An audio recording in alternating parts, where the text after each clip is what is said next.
There is a castle 12 kilometers northwest of Brno that rises from a rocky promontory above the Svratka River, and almost nobody outside Moravia knows its name. Veveří, one of the oldest and largest castles in the Czech Republic. 8 centuries of continuous history. The castle survived. The story of how and what it cost has never been fully told. Until now. This is Veveří. Chapter 1. The Squirrel Rock and the Přemyslid Hunting Lodge, 1059 to 1278. The name tells you everything and nothing. Veveří, the word means squirrel in Czech, a derivation of the diminutive Veverka, and the forests that crowd the steep banks of the Svratka River below the castle's rocky promontory were, in the 11th century as now, thick enough to support considerable populations of the small creatures. An alternative etymology that local scholars have proposed derives the name from an old Bohemian word for faith, vera, which would give the castle an entirely different and considerably more solemn founding meaning. The true origin of the name cannot now be determined with certainty. What can be said is that the place had a name before any duke built upon it, and that the name came from the landscape, which means the landscape made an impression worth preserving long before any stone was laid. The rocky promontory above the Svratka River that Veveří Castle occupies is a formation of ancient limestone and gneiss that the river has been eroding around for millennia, cutting a bend that leaves the rock isolated on 3 sides by water and steep wooded slopes. The 4th side, where the land connects to the surrounding plateau, is accessible but narrow, a natural choke point that any defender could hold. The site shares this quality with other great Moravian castle locations: Spielberg above Brno, Pernstein in the highlands to the northwest. The geology of Moravia produced a landscape of occasional dramatic outcropping in otherwise gentler terrain, and wherever such outcroppings appeared above navigable rivers, the dukes of the Přemyslid dynasty, who governed Moravia through the 11th and 12th centuries, recognized their military and political value. According to legend, it was Duke Conrad I of Brno, one of the appanage princes of the Přemyslid dynasty, ruling the Brno Principality as a subordinate of the Bohemian duke, who founded a hunting lodge at Veveří sometime around 1059. The legend is plausible in its essentials. Conrad I ruled the Brno region from approximately 1054 to 1092, and the forests of the Svratka Valley were prime hunting territory of exactly the kind that Přemyslid princes cultivated as both recreation and political statement. A hunting lodge at Veveří, probably a modest timber structure serving as a base for seasonal forest hunting rather than a permanent residence, would have been a characteristic expression of the duke's relationship to his territory. The land was his because he hunted it. The lodge announced that claim physically. But the word legend applies precisely here. No document from Conrad's time mentions Veveří, and the physical evidence for any construction on the promontory before the early 13th century is architectural inference rather than documented fact. The oldest surviving masonry at Veveří, the lower courses of the Great Keep, the donjon that still stands as the castle's tallest and most ancient visible element, dates archaeologically to the early decades of the 13th century, not to the 11th. What Conrad may have built in timber, or whether he built anything at all, cannot be recovered from the surviving evidence. The legend of his founding endures because it is historically coherent, because it gives the castle an origin that fits with what is known about Přemyslid territorial politics, and because a story about a duke building a hunting lodge among squirrels and riverside forests captures something that feels essentially Moravian. Whether it is true in its particulars is a separate question. The first documentary certainty about Veveří arrives with 2 records from 1213 and 1222. In both, the castle appears in connection with the Bohemian king Přemysl Otakar I, not as a hunting refuge or a pleasant country residence, but as a prison. The fortified castle at Veveří was used to hold rebellious peers, members of the Bohemian and Moravian nobility, whose political opposition to the king required confinement somewhere defensible and sufficiently remote from their own networks of support and influence to prevent rescue or escape. This early use as a royal prison is one of the most revealing facts in Veveří's history, because it establishes from the very beginning a character that would recur across the centuries. The castle as a place that contained people against their will. The geography that made Veveří attractive as a hunting lodge, the river on three sides, the single accessible approach, made it equally attractive as a place of confinement. The promontory that gave the duke's pleasure gave the king's enemies despair, and the same walls that marked the extent of royal leisure defined the limits of other men's freedom. In 1213, when the first documented prisoners arrived at Veveří, the castle was already performing both roles simultaneously.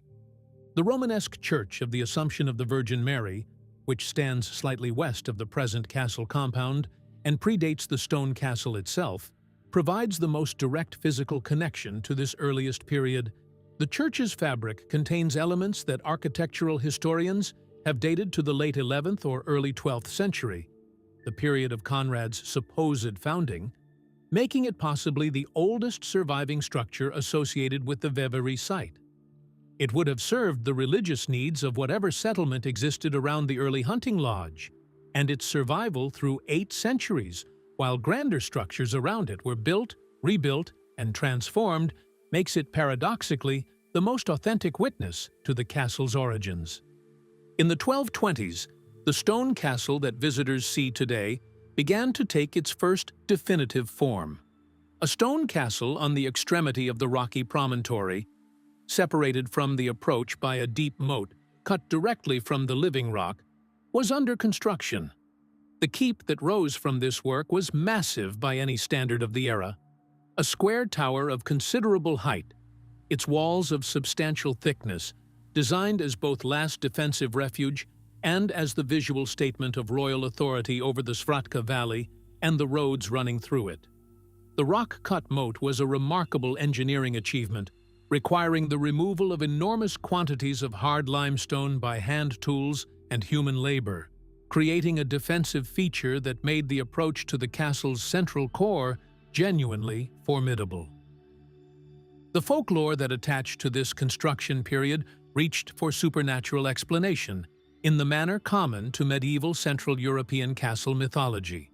The most persistent story about the founding of the stone castle concerns the moat. According to a legend recorded in Moravian folk collections of the 19th century, the decision about where to cut the defensive moat was not made by any human engineer, but was revealed by a supernatural sign, a squirrel.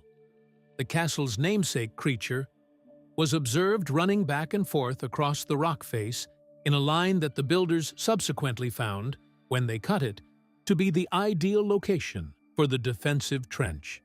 The squirrel had better geological instincts than the men, the legend implies, perhaps because it had been traversing that rock face for generations and knew where the fissures ran and where the solid formation could be relied upon for a clean cut.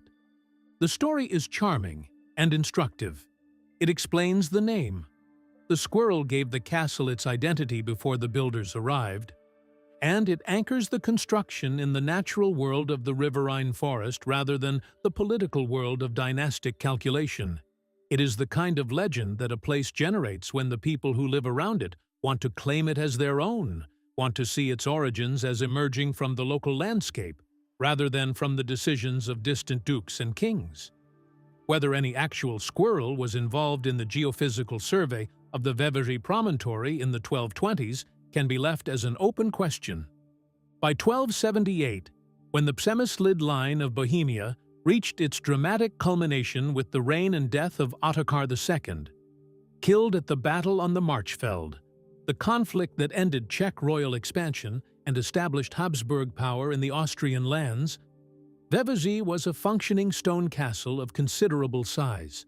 It had served as prison, as royal hunting base, as administrative outpost, and as physical expression of Přemysliv authority over the Moravian landscape. It would now pass into a more complex period of ownership, during which the question of who controlled the castle would become entangled with some of the most consequential events in Central European history. Chapter 2. The Luxembourg Margraves and the Golden Age, 1278 to 1440. The death of Ottokar II in 1278 and the subsequent competition for control of Bohemia and Moravia opened a period of institutional instability that profoundly affected Veveří's status. The castle passed through several hands in the confused decades following Ottokar's fall as the competing claims of Rudolf of Habsburg, the Přemysliv heirs, and the various Moravian noble families who saw opportunity in the dynastic confusion were worked out through diplomacy, conflict, and the slow solidification of the new order. When the Luxembourg dynasty, in the person of King John of Bohemia, who acquired the Bohemian crown in 1310 through his marriage to the last Přemysliv princess, established themselves as the new rulers of the Bohemian crown lands, Veveří became part of the intricate political economy through which John and his successors distributed, pledged, and reclaimed properties to manage their relationships with the Moravian nobility.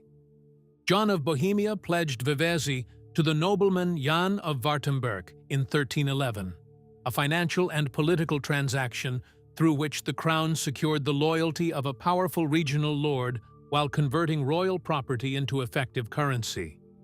The pledge was a common instrument of medieval royal finance. The crown retained formal ownership, while a lord received the revenues and administrative control of the property, with the theoretical understanding that the pledge could be redeemed when the crown had the financial means and political motivation to do so. In practice, pledges often proved extraordinarily difficult to reverse, and properties pledged by financially pressed medieval kings sometimes remained in the effective possession of pledges for generations. In this case, however, the reversal came through the specific mechanism of a debt settlement, when John's son, the man who would become Holy Roman Emperor Charles IV, received Veveří from the Warttemberg family in 1335 as part of the settlement of a debt owed to him as Margrave of Moravia. Charles was at this point in his late teens, newly installed as Margrave of the Moravian lands by his father, and beginning the political education that would make him the greatest ruler of 14th century Central Europe. His acquisition of Veveří was a financial transaction, not a sentimental one, but it brought the castle back into direct royal ownership at a moment when the Luxembourg dynasty was beginning to invest seriously in the cultural and physical infrastructure of their Bohemian and Moravian territories.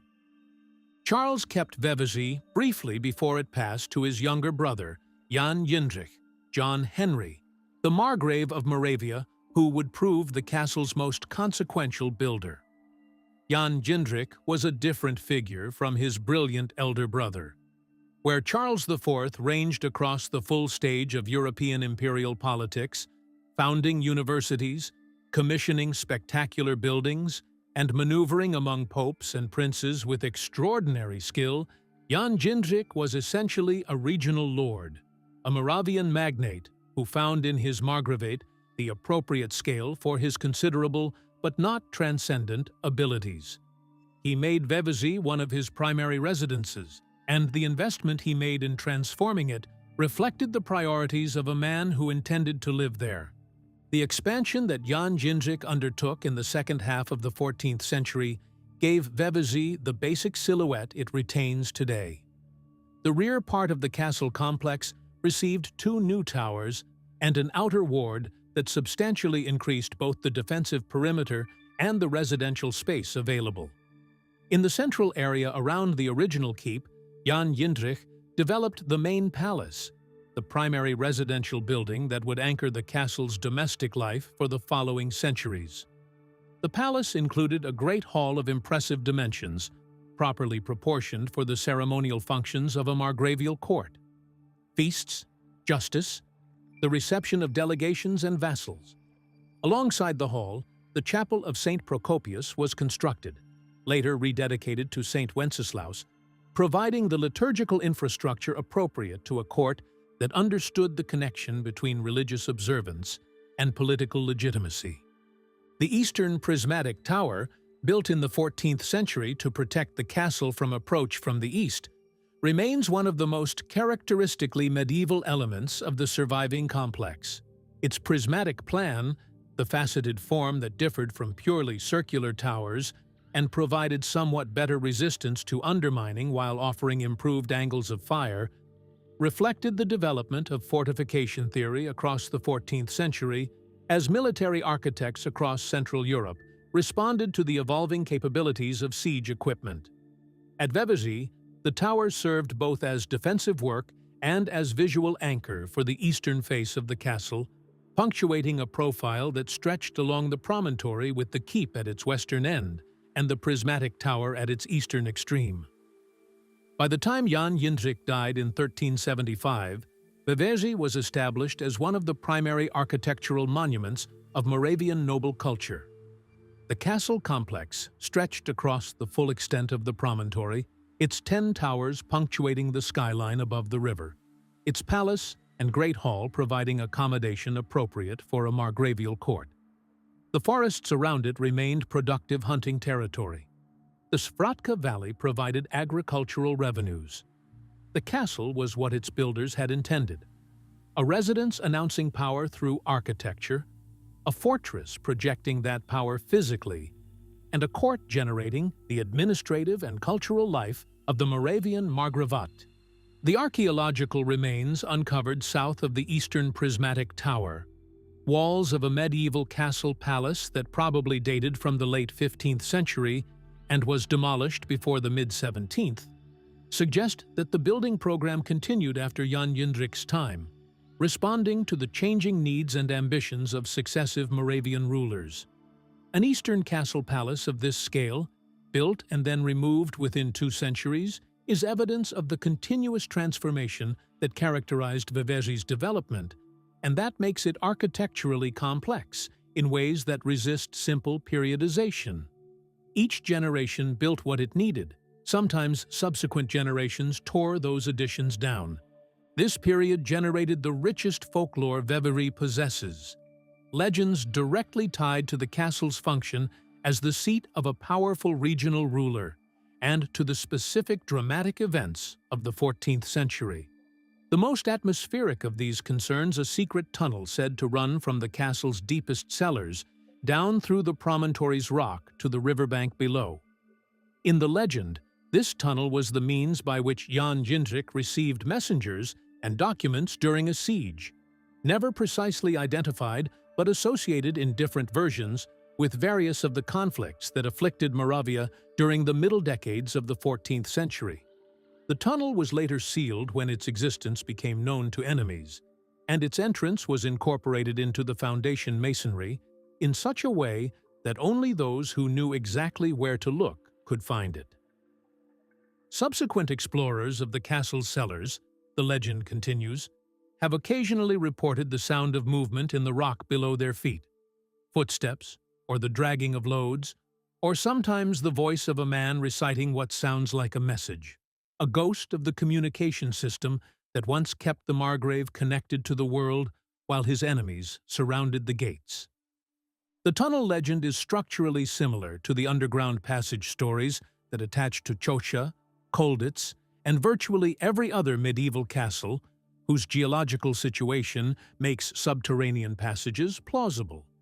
Veveří's promontory is limestone, which, unlike gneiss, is genuinely subject to natural dissolution and fissuring that can produce passages through the rock, which makes the legend somewhat more physically credible at Veveří than at many comparable sites.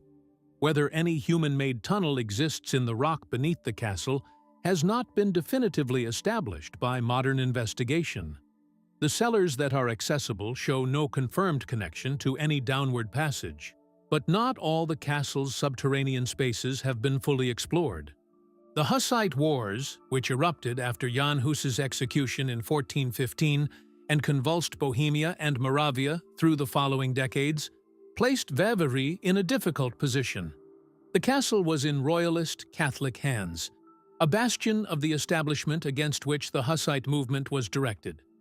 Emperor Sigismund, whose controversial claim to the Bohemian throne was one of the primary political grievances driving the conflict, positioned mercenary forces of his son-in-law, Albrecht of Austria, around the castle during the wars, using it as a base for operations in the Brno region. Brno itself, the regional capital 12 kilometers away, held out against Hussite siege in 1428, and Veveří formed part of the defensive network that maintained imperial Catholic authority in Moravia, even as Bohemia was largely overrun by Hussite forces. But Sigismund's treatment of properties he was supposed to be defending reflected the financial desperation that plagued his reign. Despite using Veveří as a military asset, he pledged the castle in 1424 to the local nobleman Peter Kute, another transaction converting royal property into political currency at a moment of acute financial and military pressure.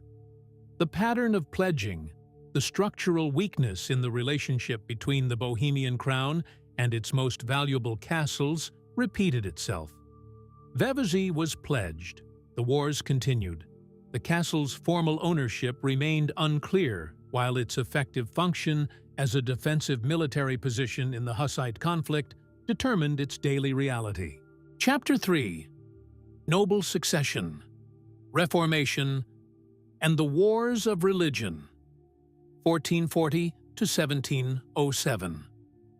In the period between the resolution of the Hussite conflict and the beginning of the 18th century, Veveří passed through the hands of a remarkable succession of noble families whose tenures reflected the turbulent religious and dynastic politics of early modern Central Europe. The middle of the 15th century saw the castle emerge from the Hussite period still intact, but institutionally complicated by the web of pledges and counterclaims that had accumulated during the conflict.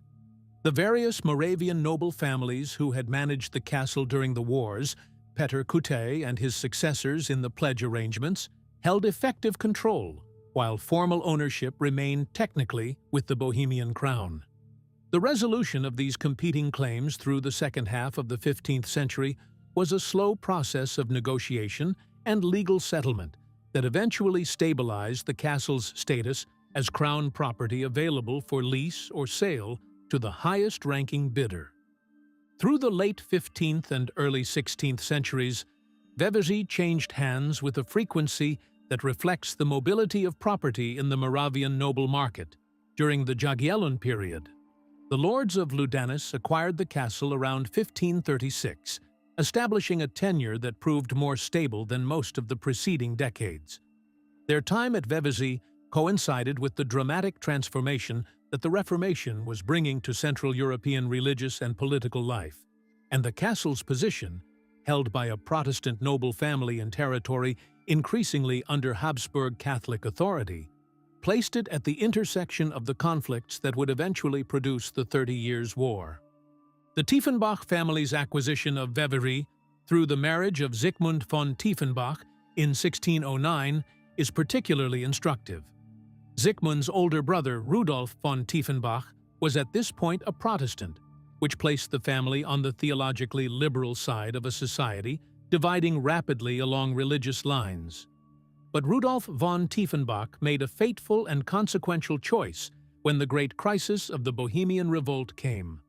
At the Battle of White Mountain on November 8, 1620, the decisive engagement that ended the Bohemian Protestant uprising and established Habsburg Catholic supremacy throughout the Bohemian crown lands, Rudolf fought for the emperor rather than for the Protestant estates. He commanded the right flank of the imperial forces and distinguished himself in the action that crushed the Protestant cause in one of the most strategically decisive engagements of the entire 30 Years' War. The consequences of White Mountain for Protestant Bohemian and Moravian nobility were catastrophic: mass confiscation of properties, forced conversion or exile, the effective destruction of the class of Protestant nobles that had characterized Bohemian political culture for a century. For the Tiefenbach family, Rudolf's loyalty to the emperor was a salvation. While the majority of Protestant noble families in the region lost everything, the Tiefenbachs were permitted to retain both their castle and the adjacent manor, protected by the specific service Rudolf had rendered at the decisive battle. Rudolf himself subsequently converted to Catholicism, completing the family's alignment with the dominant order. The castle above the Svratka remained in their hands while the estates of their former colleagues were being redistributed among the imperial victors. In 1645, the 30 Years' War brought its violence to Veveří directly. Swedish forces conducting their Moravia campaign besieged the castle, one of only 2 Moravian castles, alongside Perched, that the Swedish army specifically attacked during their operation against Brno. The significance of this selective attention is worth considering. The Swedes, whose forces were sophisticated enough to identify which objectives were worth the effort, judged Veveří a target worth besieging. The castle's defenses proved adequate. The siege was unsuccessful. Veveří held while much of Moravia was being pillaged around it, its stone walls and its rock and its defenders collectively resisting the army that had transformed European warfare. The story attached to the Swedish siege in local tradition adds a layer of the supernatural to a genuinely documented military event. According to an account that circulates in guides and local histories, the Swedish commander was advised by a local woman, identified in some versions as a widow living in the village below the castle, that the fortress was protected by a curse. Any army that took it by force would suffer the destruction of its commanding officer before the year was out. The Swedish commander, whether from superstition or simple military calculation, lifted the siege. The widow who had delivered the warning subsequently disappeared from the village and was never seen again, which local tradition interpreted as evidence that she had been something other than human. A protective spirit of the castle, taking human form to discourage the attack. The story conflates what was probably a simple military assessment. The castle was too strong to take easily, and the strategic gain was not worth the cost, with a supernatural protective narrative that appropriately serves a community's desire to believe their castle was defended by more than mortar and courage. After the complex succession of the Tiefenbach period, Maria Eva Alžbeta of the Sternberg family, Rudolf's dowager, inherited the castle in 1653. Václav Michal, Count of Althen, purchased it in 1668. Veveří passed to the House of Colalto at the end of the 17th century before the Zinzendorf family acquired it in 1707. The Zinzendorf period, which lasted until 1804, was in many respects the most transformative ownership between Jan Jindřich's 14th century building campaign and the modern era. The family undertook a major reconstruction that adapted the medieval and Renaissance fabric of the castle to 18th century residential and agricultural purposes. The exterior structure that emerged from Zinzendorf investment and that visitors see today in its essential outline dates from this period. The reconstruction that the family commissioned modified the castle sufficiently that its basic silhouette, its proportions, and its relationship to the promontory were set in the form they have retained. The old medieval castle palaces that no longer served useful purposes were pulled down. The spaces they had occupied were reorganized into a courtyard arrangement that served the estate functions the Zinzendorfs required. The most striking and most documented event of the Zinzendorf period came in 1742, and it deserves particular attention because of what it reveals about the vulnerability of a great medieval castle to a specific kind of treachery that armor and walls could not prevent. The War of Austrian Succession brought Prussian forces under Frederick the Great into Moravia, and the Prussian army that reached the vicinity of Veveří found in the castle's own steward, the man responsible for its daily administration, someone who knew its layout, its defenses, and its contents intimately, a willing agent. The steward opened the castle to the Prussians, granting them entry through whatever arrangement he had made with the attacking forces, and Prussian soldiers proceeded to pillage the interior of the estate. The pillage was systematic rather than casual. Prussian military forces of the 18th century were not undisciplined looters, but professional soldiers operating within a command structure. And the thoroughness with which they stripped Veveří of its movable valuables reflected organized acquisition rather than random theft. What they took, inventories from the period suggest furnishings, artworks, silver, weapons, and stored valuables, was lost permanently. What the steward received in exchange for his betrayal is not recorded. Whether he survived the aftermath of his treachery, or whether the Zinzendorf's response to the man who had handed their castle to an enemy was as decisive as Rudolf von Tiefenbach's response to his own compromised honor at White Mountain, the documents do not say. The folklore that attached to this event borrowed from the same narrative vocabulary as the White Mountain treason story. A woman, this time named as the steward's wife rather than a supernatural protector, was said to have warned the Zinzendorf family that her husband was in communication with Prussian officers. The warning was disregarded. The betrayal succeeded. The wife was subsequently seen at the castle's upper windows at night, appearing to those who looked up from the road below as a figure in distress, pressing her hands against the glass. The ghost of the betrayed castle, or of the woman whose warning was ignored, added itself to the existing supernatural population of the building. Veveří's hauntings were accumulating, each one a residue of a specific historical failure, preserved in the local memory as warning and as witness. Chapter 4. Industrial Wealth, an Exiled Prince, and a Future Prime Minister, 1804 to 1925.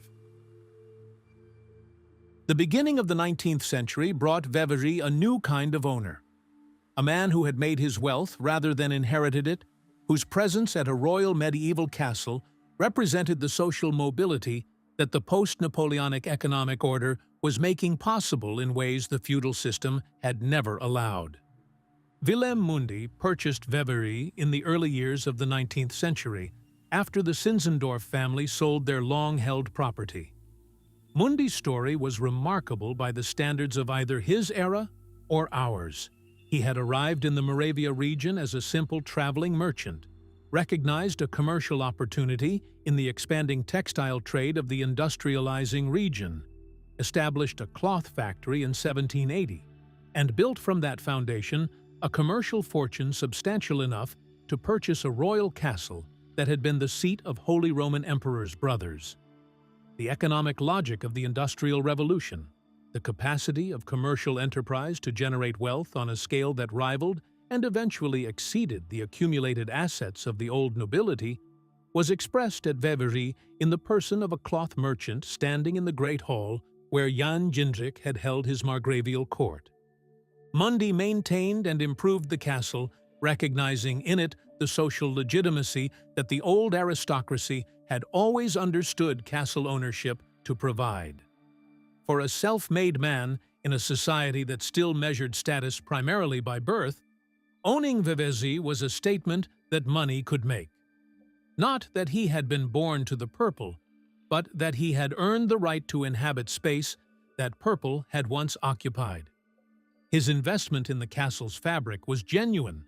The property was maintained in good condition during his tenure, and the estate operations that sustained the economic basis of the whole complex were professionally managed.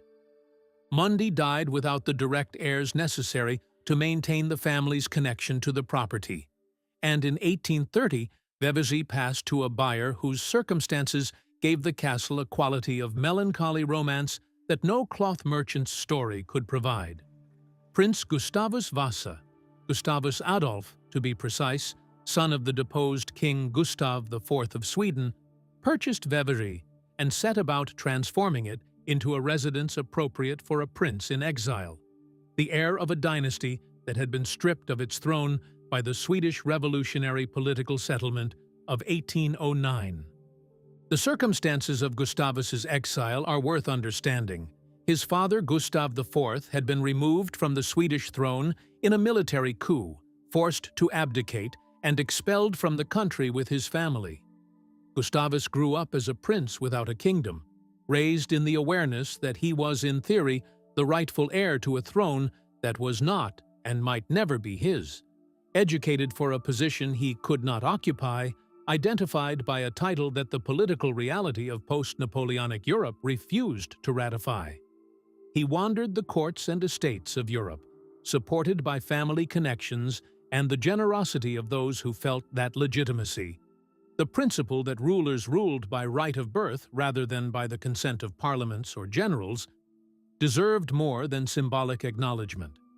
When Gustavus bought Veveří, he was buying more than a castle.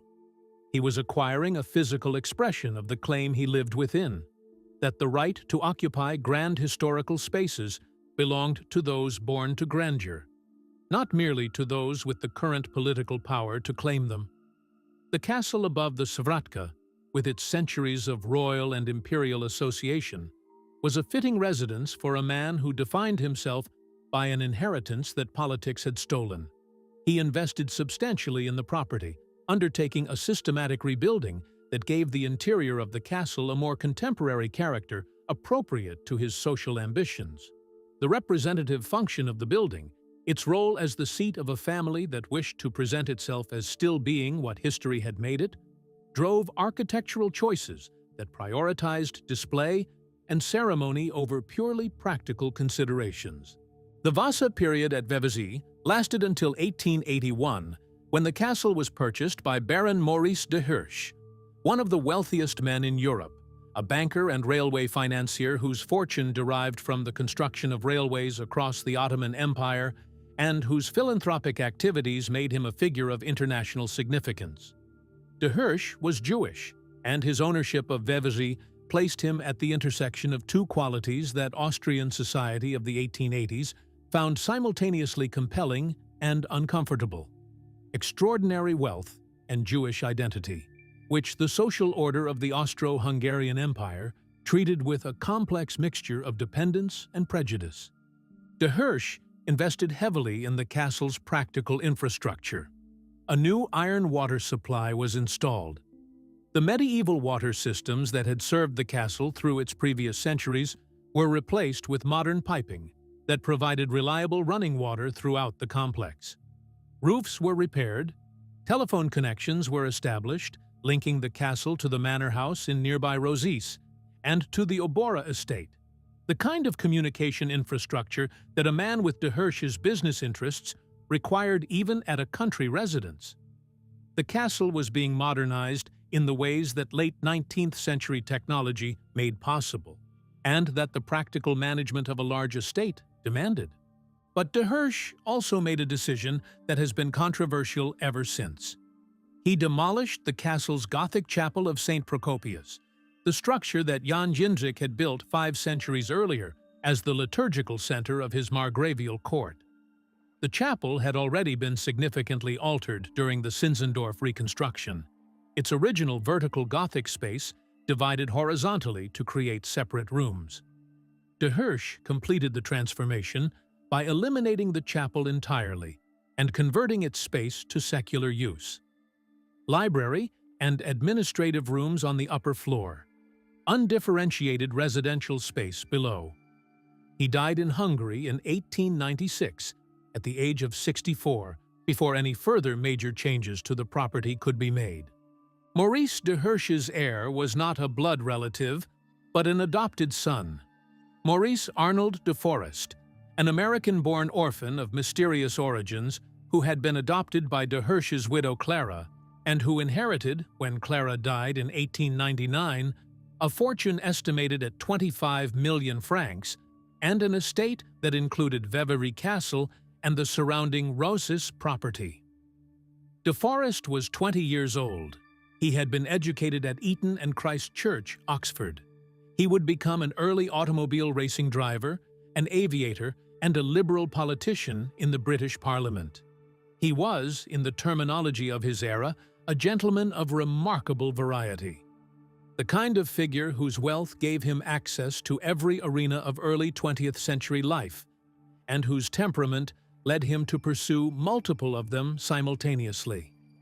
The connection between Veveří Castle and Winston Churchill belongs entirely to the De Forest years, and it deserves careful attention because it represents one of the most unexpected intersections in the castle's long history of improbable guests. De Forest and Churchill were close friends from their shared world of liberal politics, sport, and aristocratic sociability in Edwardian Britain. Churchill visited Veveří 3 times in the years before the First World War. In 1906, in 1907, and most significantly in 1908, when he brought his new wife Clementine for several days of their honeymoon journey across Europe. Clementine Churchill later recalled the castle and its romantic position above the river as one of the memorable stops of a trip that was by any standard remarkable for its variety of settings and company. The bronze memorial plaque at the castle that commemorates Churchill's visits was installed in later decades as the connection became better known.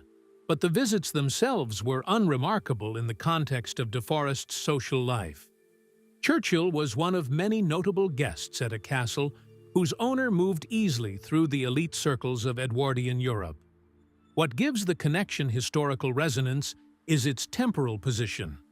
Churchill in 1906 and 1907 and 1908 was a rising liberal politician, energetic and ambitious, but not yet the figure history would make him. The Britain he would one day lead was not yet in any crisis that required his particular qualities. The Czechoslovakia that Veveří would eventually become part of, the country whose fate he would argue for at Munich and celebrate at liberation, did not yet exist. Churchill walked the promontory above the Svratka as a young man visiting a friend's magnificent estate, in complete ignorance of everything that would subsequently connect him to the landscape and the people around him. De Forest sold Veveří to the newly created Czechoslovak Republic in 1925 for £100,000, a price that reflected the property's genuine value as one of the largest and most historically significant castles in the new state. The sale brought to an end 6 centuries of noble private ownership. The castle that Conrad of Brno had perhaps hunted beside in 1059, that Przemysl Ottokar I had used to imprison his enemies in 1213, that Jan Jindřich had transformed into a margravial palace in the 14th century, now belonged to a democratic republic that had not existed 4 years before the purchase was concluded. The history of Veveří as private property was over. Its history as state property, and the particular episode of that history that would prove the most destructive, was about to begin. Chapter 5. The Reich's Forgotten Garrison, 1939 to 1945. On March 15, 1939, Germany occupied Bohemia and Moravia. The occupation came in stages whose accumulation had been visible for months. The Munich Agreement of September 1938 had stripped Czechoslovakia of its Sudeten borderlands, removing the natural defensive barriers of the mountain frontier and, with them, the fortifications that Czech military planners had spent the 1930s constructing at enormous expense. What remained after Munich was a truncated state stripped of its defenses, its most industrially productive border regions, and the political credibility that its international alliances had once provided. When Slovakia declared independence on March 14, 1939, under German encouragement and pressure, the Czech rump state was left isolated. President Emil Hácha was summoned to Berlin, kept waiting through the night, subjected to hours of pressure from Hitler and Göring, and induced to sign the document that opened his country to German troops. Hácha reportedly fainted during the encounter and had to be revived. Whatever signature was produced in those circumstances represented not consent, but the capitulation of a man to whom no meaningful alternative had been offered. German forces crossed the border in the early hours of March 15th. By midday, Hitler was standing at a window of Prague Castle, the seat of Bohemian kings since the 9th century, the most powerful symbol of Czech national identity. looking out over the city he had just acquired. The Protectorate of Bohemia and Moravia was proclaimed from that window. Moravia, the eastern Czech land, was incorporated into the new administrative structure alongside Bohemia. The city of Brno, 12 kilometers from Veveří, became the principal city of Moravia under German protectorate administration. The Germans who arrived in Brno found in Veveří a royal castle on a promontory above the Svratka, a historic structure that had belonged to the Czechoslovak state since 1925, and that now, by the logic of occupation, belonged to the Third Reich. The Wehrmacht established barracks at Veveří. This decision, military use of a historic structure that required no particular military justification beyond the Wehrmacht's general need for accommodation in occupied territory, was administratively straightforward and physically catastrophic.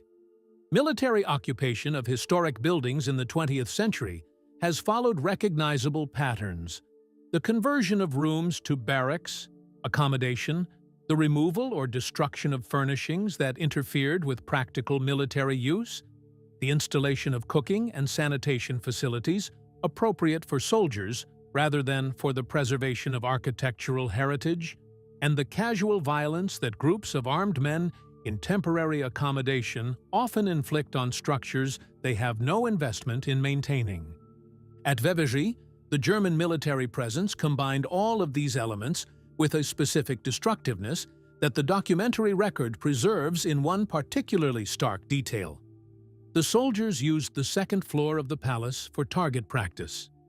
The walls of the upper palace, the residential heart of Jan Jindřich's 14th century construction, the space that had served as the formal and domestic center of margravial life across multiple centuries, absorbed bullet impacts from weapons fired at close range within an interior space that no architect had designed for this purpose. The shooting damage to the second floor of the palace, documented in post-war assessments, was not random or incidental, but apparently systematic. The walls show patterns of impact consistent with repeated target practice over an extended period. The men doing the shooting were not destroying the palace thoughtlessly.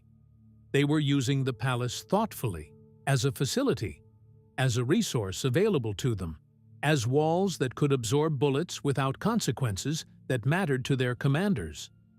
The context within which this destruction occurred was the broader reality of the Protectorate of Bohemia and Moravia, a German-administered territory whose Czech population was subjected to systematic exploitation, cultural suppression, and escalating violence. The Protectorate's primary value to Germany was industrial. The Škoda armaments works, the textile factories, the machine tool industry, the coal mines of the Moravian Ostrava region all were absorbed into the German war economy. By 1940, approximately 1/4 of all German military armaments were being produced in the Protectorate. The Czech workers who operated this industrial plant were not slave laborers in the manner of the concentration camp system. The Germans needed skilled industrial workers performing at high capacity, which required living conditions that maintained that capacity, but they were workers laboring under occupation, subject to German administrative authority, with their Jewish neighbors being progressively stripped of rights, property, and eventually life in the systematic genocide that the Protectorate administration facilitated. Brno was at the center of this system, and the castle above the Svratka, a dozen kilometers away, was peripheral to it. Veveří was not a strategically important facility. It was not housing crucial personnel, manufacturing war materials, or serving as a command center for significant operations. The Wehrmacht barracks established there were accommodating soldiers who needed housing, nothing more significant than that. This ordinariness is itself part of Veveří's wartime story. The castle was damaged not by deliberate enemy action, not by the intensities of siege or bombardment, but by the casual military administration of a property whose historical value was of no interest to the occupying forces. The shooting damage to the palace walls was not ideology, it was boredom and availability. The Germans who put bullet holes in Jan Jindřich's palace were probably not thinking about the 14th century at all. The folklore that attached to the occupation years at Veveří took a different form from the medieval and early modern legends that had accumulated around sieges, betrayals, and imprisoned nobles. The stories that circulated among the Czech population of the Brno area during the occupation, and that were later recorded by folklorists and historians collecting testimony from survivors, concerned what the Germans did in the parts of the castle that were closed to the local population. The castle had been open to visitors before the war. The Wehrmacht's conversion of it to military use made the whole complex inaccessible to Czechs. In the absence of information about what was happening inside the walls, the surrounding community filled the vacuum with speculation, shaped by what they knew of the Nazi regime's activities elsewhere in occupied Europe. Stories circulated about objects being brought to the castle under cover of night: crates, wrapped packages, items whose nature was unclear from a distance, but whose arrival under military escort suggested importance. The castle's medieval cellars, about whose extent and layout the local population had only partial knowledge, were said to have been converted to storage for items that the occupiers did not wish to account for. Whether any of this was true, whether the Wehrmacht garrison at Veveří was doing anything more than the routine military administration that the documents record, was not established during the occupation and was not seriously investigated afterward. The Czechoslovak Republic that was restored in 1945 had pressing concerns that outweighed the systematic investigation of wartime activities at a provincial castle, and the communist government that consolidated power after 1948 had its own priorities that did not include detailed accounting of what the Germans had done at Veveří. The one documented discovery from the wartime period concerns a sealed room in the castle's north wing that was found when post-war administrators were assessing the damage. The room, a storage space of modest dimensions that had been locked and whose lock had been replaced with a German military padlock, was opened to reveal a collection of documents, administrative papers, maps, and what appeared to be property records relating to estates in the surrounding area. The nature of these documents, whether they were simply military administrative records that the departing garrison had failed to destroy, or records of property transactions and confiscations that had legal significance for the post-war restitution process, was apparently assessed, and the documents were transferred to administrative custody. The subsequent fate of those documents in the communist period, when property restitution was not a political priority, is not clearly documented. When German forces withdrew from Moravia in April and May 1945, driven by the Soviet advance from the east and the general collapse of organized Wehrmacht resistance across the protectorate, they left Veveří in the condition their occupation had created. The palace walls bullet-scarred, furnishings destroyed or removed, the historic fabric of the building damaged in the ways that military occupation without accountability inevitably produces. The castle that had withstood Swedish siege and Prussian treachery had been more durably damaged by 6 years of barrack use than by any previous military action in its history. The damage was not dramatic. The walls stood, the towers stood, the basic structure was intact. But the accumulated destruction of the interior was considerable, and the resources and political will required to reverse it would take decades to assemble. Chapter 6. The Forestry School, the Conference Center, and the Long Rescue, 1945 to present. The post-war decades at Veveří were marked by a paradox that recurred across the castle's modern history. The institutions that took responsibility for the castle during this period were not its enemies, but their management of it compounded the damage the Germans had done in ways that were sometimes more consequential than the original wartime destruction. The first post-war period, from 1945 through the late 1940s, was genuinely constructive. A permanent exposition was established at the site, making use of the spaces that were accessible and presentable after emergency stabilization work. Veveří was open to the public. Visitors came to see one of Moravia's great medieval monuments, to learn its history, and to see for themselves what the German occupation had done to a structure that belonged to Czech national heritage. The castle in this first phase was doing what cultural institutions in liberated countries do after occupation, asserting the continuity of the national heritage that the occupiers had tried to suppress, demonstrating that buildings survived even when the political order that had built them had been destroyed and replaced. The communist coup of February 1948 changed the political framework within which Veveří was administered without immediately changing the castle's public status. But the 1950s brought a decisive change. The castle was closed to the public and handed over to a school of forestry, which used the historic spaces as classrooms, dormitories, and administrative offices in the way that institutions converting historic properties to practical purposes have always used them, effectively, without particular attention to the preservation of architectural fabric. The forestry school did additional damage. Floors were adapted for new uses, spaces were subdivided, fittings were removed when they interfered with institutional function, and the accumulated wear of student life in medieval rooms produced the kind of unglamorous but cumulatively significant deterioration that is harder to reverse than any dramatic single event. The communist management of Veveří's history during this period followed the interpretive patterns characteristic of the regime's approach to Moravian heritage generally. The medieval and early modern periods of the castle's history were presented through a class struggle framework that emphasized the exploitation of Czech serfs and laborers by foreign and domestic nobles rather than the cultural and architectural achievements of the same nobles.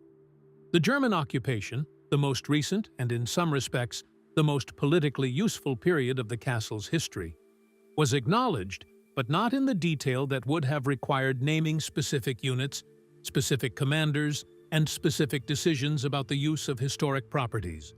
The communist narrative of anti-fascist resistance preferred the broad strokes of German criminality to the specific textures of Wehrmacht administration at a provincial Moravian castle. The project that began in 1972 to convert Veveří into an international conference center represented the single most potentially destructive episode in the castle's post-war history, and by fortunate accident was also the episode most clearly stopped before its worst implications materialized. The conversion project, which had the backing of the communist government and the resources that backed projects commanded in a command economy, proceeded far enough to produce partial modifications to the castle's fabric before it was halted. The halt came not from principled heritage protection. The communist system was not noted for the independence of its preservation advocates, but from a combination of practical obstacles, cost overruns, and the shifting political priorities that characterized late-period communist administration. Whatever combination of factors stopped the conference center project, the result was that only part of the planned conversion was realized before work ceased. The castle was neither a conference center nor an intact historic monument when work stopped. It was something between, partially modified in ways that would require subsequent remediation. By 1989, when the Velvet Revolution ended communist rule in Czechoslovakia, Veveří was in poor condition by any standard of historic preservation. The bullet damage to the palace walls remained unrepaired. The forestry school's modifications had left their marks. The conference center project had created new damage of its own. The castle was structurally sound. The medieval masonry that had resisted Swedish siege and survived Prussian pillage was not going to fall from institutional neglect, but it was in the kind of accumulated disrepair that reflects the priorities of successive tenants who regarded the building as a resource to be used rather than a heritage to be preserved. The democratic period brought both opportunity and new complications.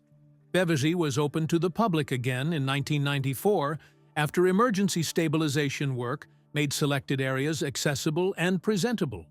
Visitors returned to the castle above the Svratka, drawn by the landscape, the history, and the particular atmosphere of a great medieval building still in the process of being recovered. But in 1999, the castle was abruptly closed again during a period of protracted institutional transfers between government ministries, a sequence that reflected the complexity of post-communist institutional reorganization rather than any failure of will regarding preservation. Veveří sat closed for years while administrative processes worked themselves out, the building continuing to deteriorate in the absence of the routine maintenance that open, visited historic structures receive as a byproduct of their use. The transfer in 1999 of the castle from the Ministry of Education to the Ministry of Culture and its subsequent inclusion in the portfolio of the National Heritage Institute in Brno finally established the institutional framework within which serious restoration could proceed. The combination of central government support, extraordinary subsidies from the state budget, contributions from the city of Brno and the South Moravian region, and a public fundraising campaign that tapped the genuine popular attachment to Veveří as a Moravian landmark generated resources on a scale that had not been available before. Major restoration campaigns followed. The loft above the palace was rebuilt on a large scale. The great dining room with its notable frescoes was restored to a condition that gave visitors some sense of the space's historical character. The Black Kitchen, the medieval cooking facility with its multiple ovens and preserved dishwashing basin, was recovered and opened to interpretation.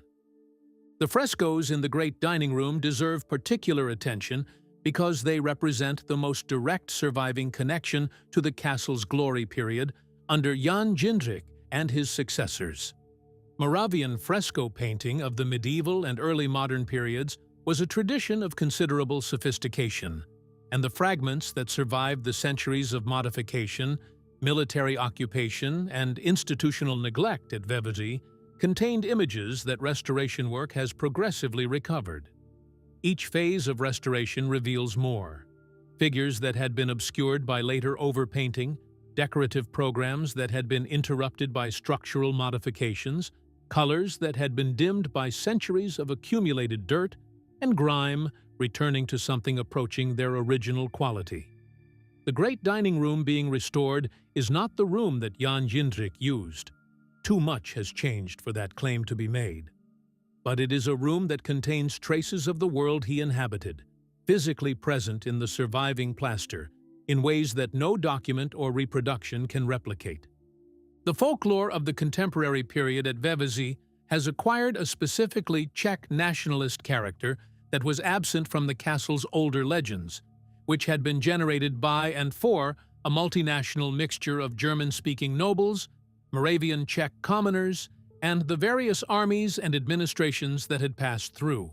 The stories now told on guided tours emphasized Czech endurance. The castle that survived German occupation, that outlasted communist mismanagement, that is being recovered by Czech hands for Czech heritage, alongside the older supernatural elements. The secret tunnel beneath the promontory, the ghost of the betrayed steward's wife at the upper windows, the protective spirit who warned away the Swedes. A new legend has attached itself to the wartime period, drawing on the stories that circulated during the occupation about items brought to the castle under military guard. In its current form, this legend describes a sealed vault in the castle's deepest basement, accessible only through a passage that the German military administration blocked with stone fill before their departure, in which items of cultural value, sometimes specified as artworks, sometimes as documents, sometimes as gold, were deposited during the occupation and never retrieved.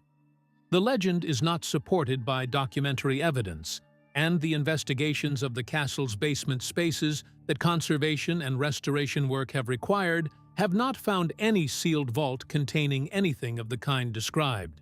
But the legend persists because it expresses something true about the wartime period. Things were taken from Veveří during the German occupation. The full accounting of what was taken and what happened to it has never been completed, and a building that served as Wehrmacht barracks for 6 years could reasonably be expected to contain residues of that period that have not yet been found or explained. Veveří today is a castle in genuine recovery. New areas are open to the public as restoration work makes them accessible.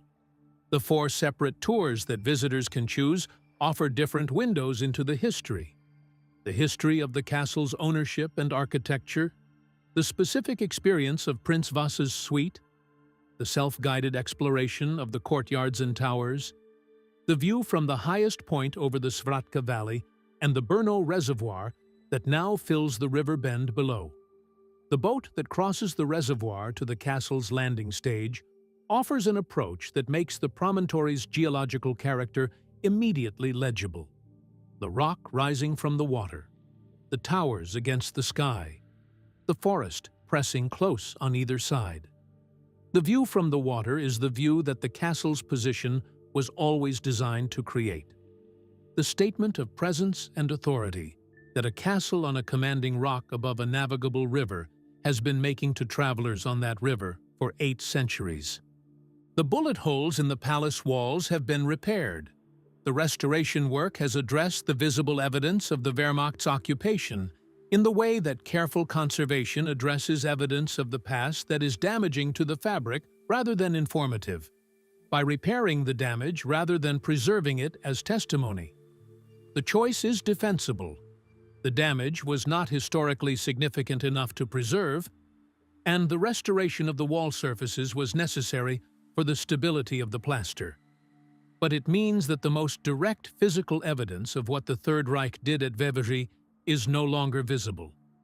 The bullets are gone. The walls are smooth.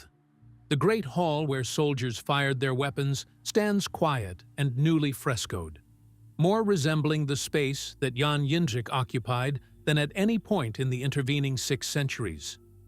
The Svratka runs below the promontory as it has always run, cutting its bend around the ancient rock. The keep stands as it stood in the early 13th century, the oldest visible element of a complex that has been building and changing and recovering ever since. The legends accumulate alongside the documented history: the founding squirrel, the secret tunnel, the protective warning spirit, the sealed wartime vault, adding their own kind of meaning to a place where the documented facts are already extraordinary enough that the imagination's additions seem almost restrained. Veveří, the forgotten castle of the Third Reich, remembered now by the restoration work that addresses what the Third Reich did to it, and by the history that puts that destruction in the context of everything else the castle has endured and survived.